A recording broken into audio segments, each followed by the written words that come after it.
வணக்கம் தோழர்களே. இன்னைக்கு நம்ம சேனல்ல பார்த்தீங்கன்னா ஒரு பாஸ்மதி அரிசி வச்சு ஒரு சூப்பரான முட்டை தம் பிரியாணி எப்படி செய்யலாம்னு பார்க்கலாம் வாங்க. இதுக்கு ஒரு பாத்திரத்துல தண்ணி எடுத்துக்கோங்க. அந்த தண்ணியில 1.5 கப் அளவுக்கு பாஸ்மதி அரிசி சேர்த்துருக்கேங்க. அதாவது 1/4 கிலோ அளவுக்கு 250 கிராம் அரிசி சேர்த்துக்கோங்க.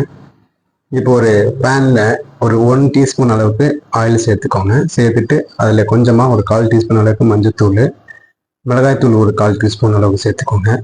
உப்பு ஒரு 1/4 டீஸ்பூன் அளவுக்கு சேர்த்துக்கோங்க. நம்ம ஆல்ரெடி பார்த்தீங்கன்னா அந்த முட்டை வந்து ஒரு 4 முட்டை வேக வச்சு வச்சுருக்குறோமுங்க. அந்த முட்டையில் வந்து இந்த மாதிரி 4 சைடு இந்த மாதிரி ஒரு கோடு மாதிரி போட்டுக்கோங்க.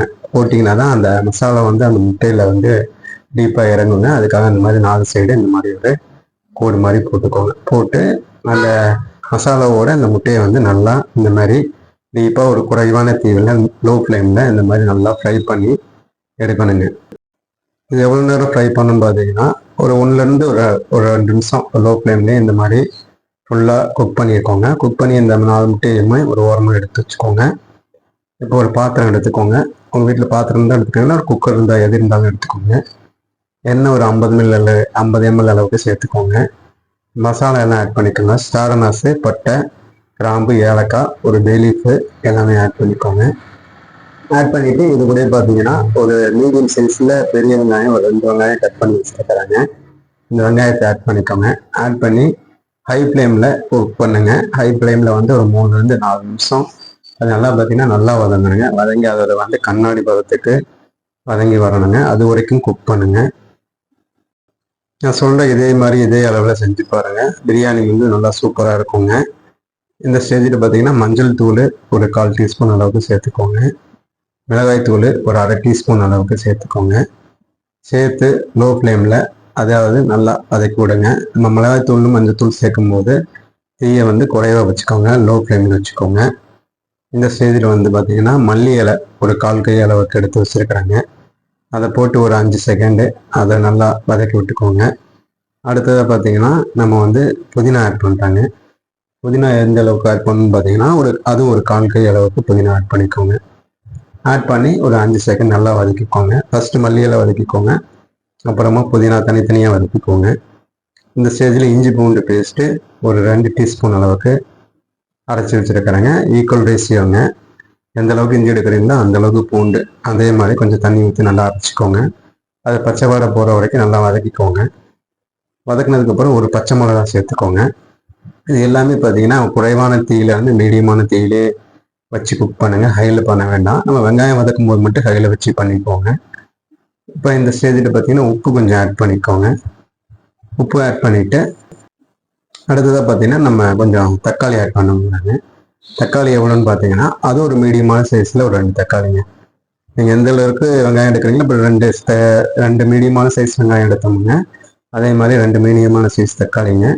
தக்காளி போட்டு ஒரு மீடியமான ஃப்ளேமில் ஒரு 5 நிமிஷம் நல்லா அந்த தக்காளி நல்லா குழஞ்சி வர வரைக்கும் நல்லா வதக்கி விட்டுக்கோங்க. தக்காளி நல்லா வதங்கினதுக்கப்புறம் தயிர் சேர்த்துக்கிறோங்க. தயிர் எவ்வளோன்னு பார்த்தீங்கன்னா ஒரு 3 டீஸ்பூன் அளவுக்கு நல்லா ஒரு கெட்டியான தயிர் சேர்த்துக்கோங்க. கொஞ்சம் புளிப்பு இல்லாத தயிராக சேர்த்துக்கோங்க. ஏன்னா நம்ம தக்காளி இதெல்லாம் போட்டுக்கிறோம். அதனால் தயிரும் புளிப்பாக இருந்தால் கொஞ்சம் புளிப்பு தன்மை அதிகமாகிடுங்க. தயிர் சேர்த்துட்டு அதையுமே வந்து குறைவான தீயிலேயே வந்து குக் பண்ணுங்க. இந்த ஸ்டேஜில் வந்து ஃபஸ்ட்டு ஊற வச்சிடலாமே அந்த அரிசி வந்து இந்த ஸ்டேஜில் வந்து பாஸ்மதி அரிசி நல்லா தண்ணி வடிகட்டி இந்த மாதிரி ஆட் பண்ணிக்கோங்க. ஆட் பண்ணி வந்து ஜஸ்ட்டு ஒன்று லைட்டாக அந்த மாதிரி கலந்து விடுங்க. ரொம்ப கலந்தீங்கன்னா அரிசி உடஞ்சிருங்க. இப்போ வந்து 3 கப் அளவுக்கு அரிசி தண்ணி சேர்த்துக்கோங்க. 1.5 கப் அளவுக்கு நம்ம அரிசி எடுத்தோங்க. 3 கப் அளவுக்கு தண்ணிங்கிறது இதுக்கு கரெக்டான அளவாக இருக்குங்க. ரொம்ப அதிகமாக சேர்க்க தேவையில்லைங்க. இப்போ வந்து பார்த்திங்கன்னா நம்ம அந்த அரிசியும் அந்த தண்ணியும் ஈக்குவல் ஸ்டேஜ் வர்ற வரைக்கும் நம்ம குக் பண்ண போகிறோங்க. ஒரு தட்டு போட்டு மூடி ஒரு எவ்வளோ நேரம் குக் பண்ணு பார்த்தீங்கன்னா ஒரு ஹை ஃப்ளேமில் குக் பண்ணுங்கள். ஹை ஃப்ளேமில் ஒரு 2 நிமிஷத்தில் குக் பண்ணிங்கனாலே அந்த தண்ணி வந்து வற்றி அரிசியும் தண்ணியும் பார்த்தீங்கன்னா ஓரளவுக்கு ஈக்குவல் ஸ்டேஜ் வந்துடுங்க. வந்ததுக்கப்புறம் தான் நம்ம தம் போட போகிறோங்க. இதை நம்ம தம் போட்டு தான் செய்ய போகிறோங்க. தம் பிரியாணி இது இப்போ பார்த்தீங்கன்னா தெரியும் உங்களுக்கு அரிசி தண்ணி இன்னும் கொஞ்சம் கூட வற்றணுங்க. நம்ம வற்றுற வரைக்கும் நம்ம வெயிட் பண்ணுவோங்க. இப்போ பார்த்தீங்கன்னா அரிசி தண்ணியும் ஓரளவுக்கு ஈக்குவல் ஸ்டேஜ் வந்துருச்சுங்க.